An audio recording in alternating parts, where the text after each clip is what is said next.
আমু রান্না করার জন্য মশলা বেটে নিচ্ছে পাটায়, শিল পাটায় বাটার মশলা স্বাদই আলাদা।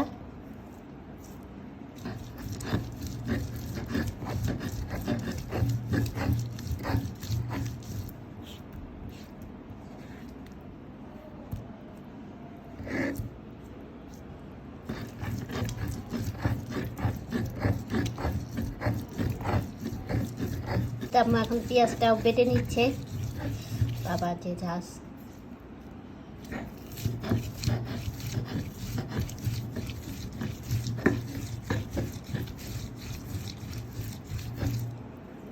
বাটা মশলার স্বাদই আলাদা।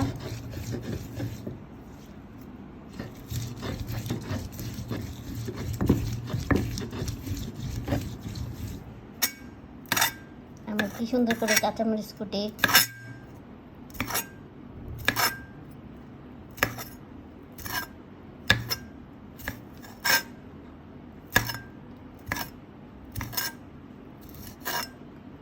এটা বড় হয়েছে।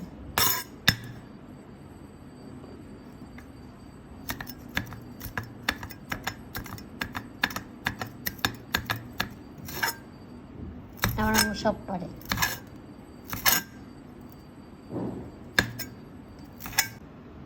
হ্যালো বন্ধুরা, আসসালামু আলাইকুম, কেমন আছেন? তো আজকে আম্মু পাটায় বাটা মশলা দিয়ে বিফ চপ বানাবে। এতে চপটাকে আগে কি সুন্দর করে রেডি করে নিয়েছে গরুর গোস্তের। এখন আম্মু আলুটাকে গ্রেট করে নিবে। সিদ্ধ আলু নিয়েছে দুটা বড় বড়।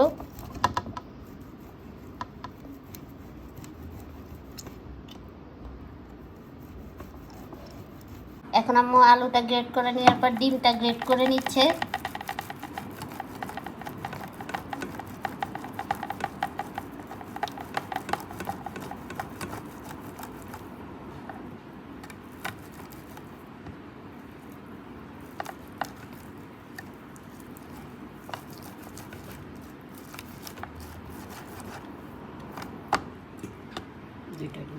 দুইটা ডিম নিয়েছে, সবগুলোকে সিদ্ধ করে নিয়েছে।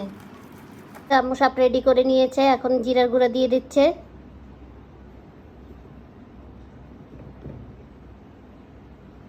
দুই চামচ পরিমাণ জিরার মরিচের গুঁড়ো দিয়ে দিচ্ছে, 1 চামচ পরিমাণ।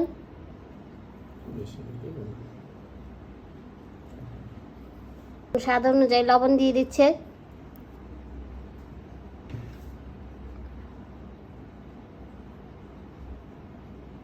এখন 1 চামচ হলুদের গুঁড়ো দিয়ে দিচ্ছে।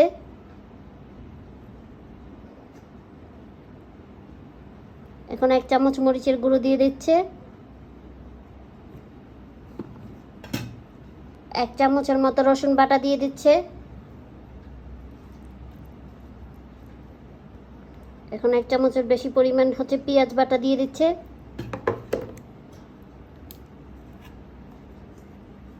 এখন 1 বাটি কুচানো পেঁয়াজ দিয়ে দিচ্ছে।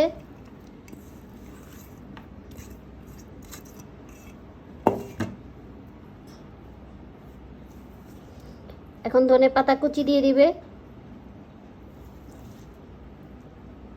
কাঁচামরিচ কুচি দিয়ে দিবে। এখন সব উপকরণ একসাথে মেখে নিবে। সবগুলো উপকরণ এখন একসাথে ভালোভাবে মেখে নিবে আম্মু।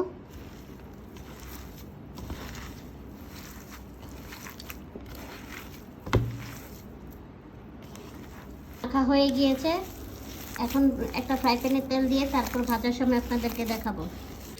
আমরা এখন একটা ফ্রাই প্যানে তেলটা গরম করে নিয়েছে। এখন সবগুলো সব দিয়ে দিবে এক এক করে।